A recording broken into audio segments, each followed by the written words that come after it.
Hey everyone, welcome back to the Waqas Tech. So guys, in this video, I will show you how to fix iPhone battery draining very fast after update iOS 18 beta 5. A lot of iPhone users facing this kind of issue. In this video, I will show you how you can fix that if you are also facing this kind of issue on your iPhone, that your iPhone battery draining very fast after update iOS 18.5 beta. So let's start video without wasting any time. As you can see, this is iPhone 12 Pro Max and right now it's running on latest iOS 18.5. And after that update, I am also facing the battery draining issue on my iPhone. There are some method to solve that issue, but it's all the temporary. After release the stable version, you can easily fix that. First of all, you need to open iPhone settings and tap on general. Okay, after tapping the general, you can see appears on screen. There are showing many options right now in your iPhone. Okay, just scroll down below.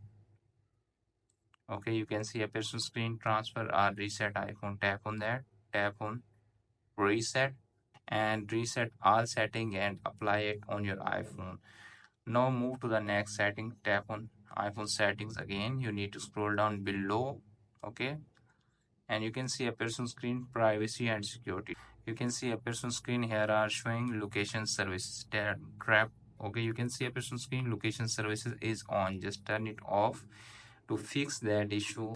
After that, you can see a person screen in the bottom tracking option, tap on it and also turn off allow app to request to track. Okay, after turn off that feature, you can easily fix that your iPhone battery draining very fast after update iOS 18.